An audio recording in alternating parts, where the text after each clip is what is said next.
Hello and welcome back. This is Module 2, and in today's episode, we're going to cover how I got started, where I'm at, and why. So, before I jump in, let me share a little bit about myself. So, I'm originally from Venezuela. My parents are Chinese. They migrated to the country. I was born and raised over there. I'm the oldest of five kids, and I decided at the age of 17 that I wanted to move to the United States, go to college, and basically build my life here. Now, the story how I actually got started in real estate, it was by accident. I had no intentions of doing real estate whatsoever. I actually wanted a 9 to 5. And you might probably be laughing by hearing, why does she want a 9 to 5?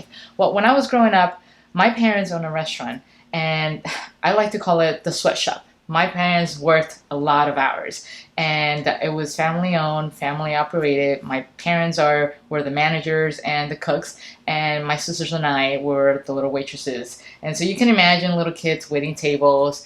It certainly teaches you great discipline, but when you're a kid, you don't enjoy, waiting tables and like carrying dirty dishes and stuff like that. And so going from 80 hours or 80 hours a week or so after school and on weekends to working a 9 to 5, 40 hours a week, that wasn't too much of a bad deal. To me, it was actually great. And that's what I came to this country to do. And that's basically what my childhood was like. Now, when I decided to move to the States, I was 2 years into college, and I was actually 19, and my parents had managed to save a certain amount of money, and they were planning for the early retirement, and they didn't really know what to do with it.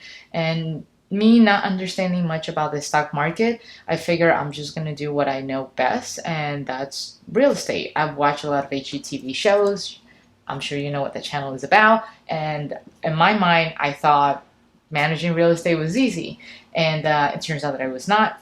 It was actually quite a painful experience, but I wouldn't change any of it because I am where I am today thanks to those experiences.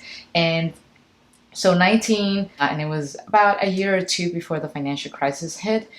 So you can imagine the prices were all the way up top. They were very high, very expensive, but I didn't know any better. I was only 19 years old. So my parents actually saved money for God knows how long, and they were actually getting a head started on the retirement, and they didn't really know what to do with that money. Granted, I didn't know much about the stock market, and I think in a way it was a good thing that I didn't invest in the stock market back then. And so they asked me, Lucy, can you please figure out a way to help us make this money grow in a more passive way? And the only thing that ever occurred to me was real estate. So I started a search. I contacted a realtor, and I told them, hey, these are my specifications, this is what I'm looking for. And I just basically thought that everything was going to be nice and pretty, just like you watch it in HGTV. And reality hits, and you realize that it's not. So I got their money, and I was able to find a place. Real estate was actually very intuitive for me at the time. I knew exactly what to look for in terms of location, nearby stores, proximity to work areas and stuff like that. So that component in itself was actually very easy for me. And so we bought the place. I actually lived there, and I learned all of the nuances that come with managing real estate. I had to learn what an HOA fee was.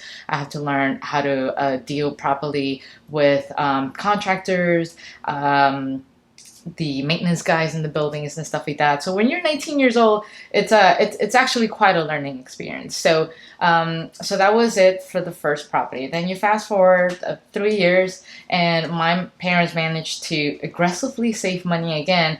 This time they wanted to get a bigger property. So it was right in the middle of the crisis. It was very chaotic. I had just graduated from college, and no jobs, and I figured, well, I have plenty of time. Let me just jump at this project one more time.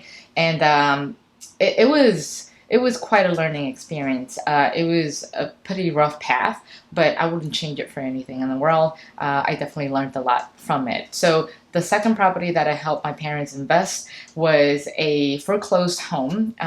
It was actually one of those group share homes that the previous owners purchased, and in a nutshell, it looked like a low life cheap hotel. Very, very questionable in terms of living standards. I actually didn't really understand how people can actually live in a place like that, but I'm glad we actually fought it and we completely turned it around. The house was worth at the time less than $500,000. Today, December 2018, is actually worth 1.2 million last time I checked. And we did the whole remodeling thing. So I turned down walls, I deal with contractors, I had to deal with electricians, learn what the proper rates were, how to keep track of their work, how to make them show up the next day. I drove around, a lot around Home Depot, Lowe's, to find the best deals that we could possibly find. And what they teach you in Elite is that if you're going to factor in a certain time for flipping, you're going to realize that that's not true. You always have to allow a couple of extra months or extra weeks. So the flipping was supposed to take a period of like 8 weeks or so.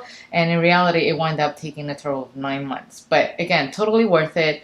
I ended up moving into the house. We rented out the basement, so I learned how to manage tenants in the same house that I was living in. And eventually, I helped my parents rent out the first condo that they purchased. And so that was about it. Around that time, luckily I found a full-time job, so I decided to dedicate my time and my life and my efforts to my career. And so throughout the years, I actually managed to save enough money in my 401k. And I believe it was in 2013 or so, my sister actually took a job in Alabama. And me being the big sister, I actually wanted to go down there and make sure she was like renting a decent place and not just like one of those questionable apartments. I just want to make sure that she was safe. And so while we were apartment hunting, I came across this apartment, and it was actually quite affordable.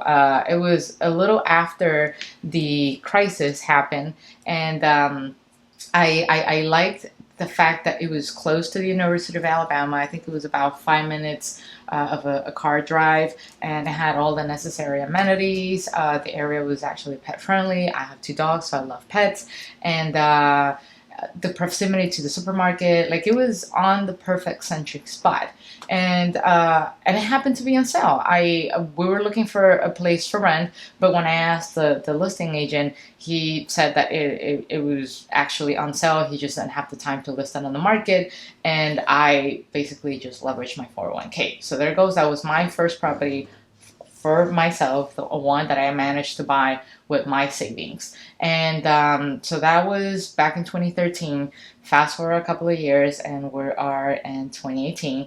I managed to save more money again in my 401k, and I borrow against it. I leverage that money, never take it out because you're going to have to pay a lot of money in taxes, but I borrow my money from my 401k for the second time to buy my second condo. And I also leverage the equity that I have accumulated over the years from my first condo. So a little bit from my 401k plus cash out refinance, which we're going to go over that in a little bit in the next module. And that's how I got my second property.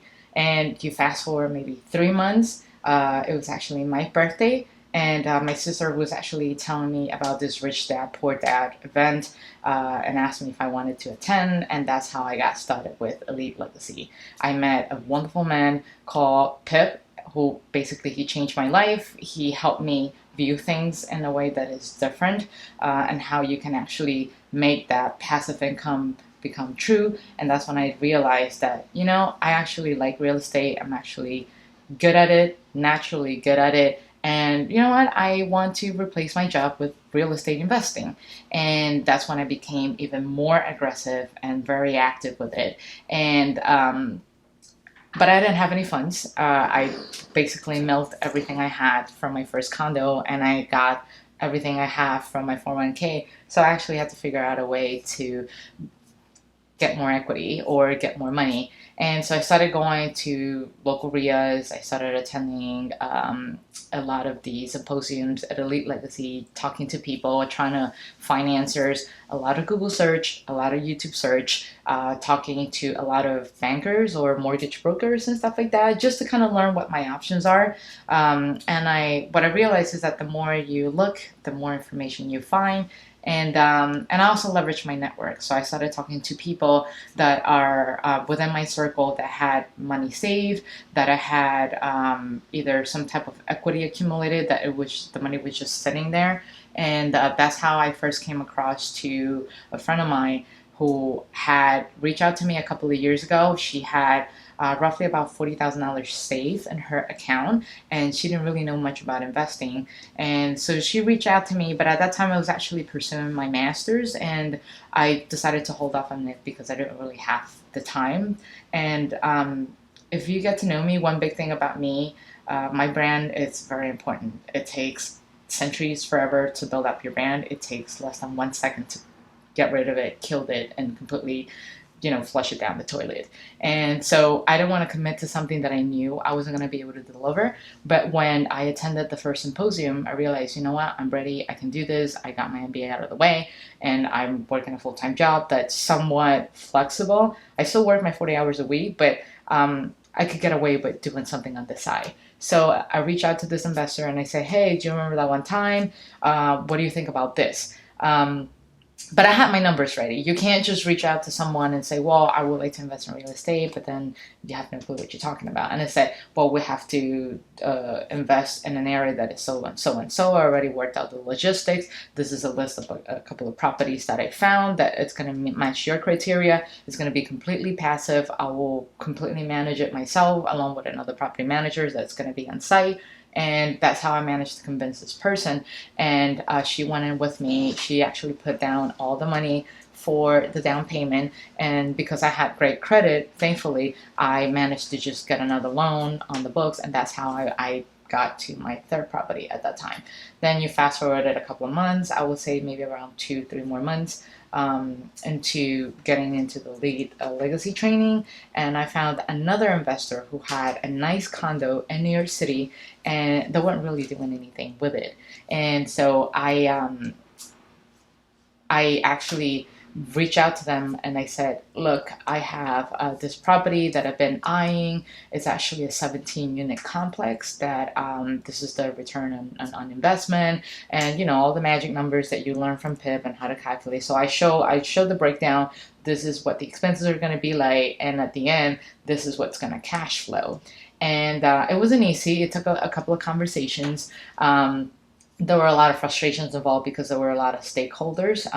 So the investors, even though they wanted to allow me to do a cash out refinance in their property in New York City, their family didn't really understand what I was trying to do. So it took a lot of convincing back and forth with multiple members in the family. But the great story is I managed to get that property and go to one of the lenders that I met in one of the local RIOs, and I got the cash out refinance out of it. And the capital was actually, I had a lot of room to play around with the money, but I needed to do that effectively. So I was able to close that 17-unit deal. And on top of that, I reached out to the same realtor that I worked with in Florida, and I ended up buying 2 more single family homes, all within a span of 6 months. And so that's in a nutshell how I did it. You don't always have to have money. You don't always have to have credit. There are other resources that you can leverage if you have some money saved or if you have people within your circle. If not, there's always the choice of hard money lender. Now, you might be wondering, Lucy, 6 months is pretty aggressive. Why do you want to do that?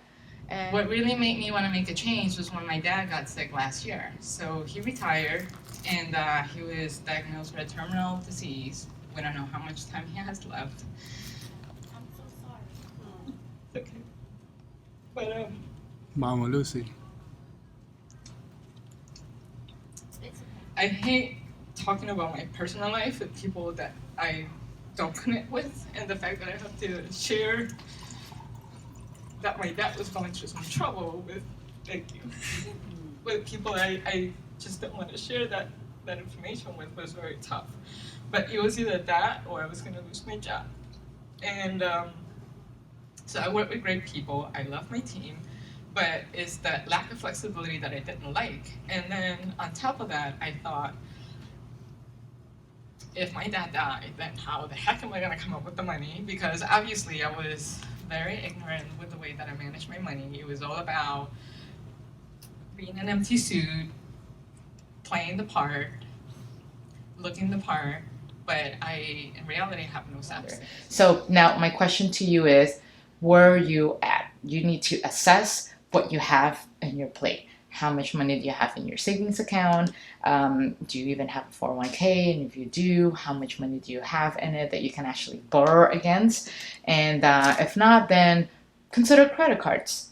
How much money do you have in credit cards? I actually leverage credit cards to do a lot of the closing costs, to take care of the closing costs. During that 6 month period that I was working and increasing my portfolio and building my portfolio. And if not, then do you have a spouse? Do you have someone who's willing to do business with you? Just the way I did it, maybe that person can be a silent partner. They're willing to give you the money and in exchange of some type of interest rate that you can negotiate with him or her whenever you sit down together and go over the numbers. And remember, these videos are unlisted. I'm actually doing a test to see how much information I can share that's going to be valuable to you. And it will be of a great help if you actually subscribe to my YouTube channel, because that's how I'm going to know that you're finding the information valuable and they actually seek for more.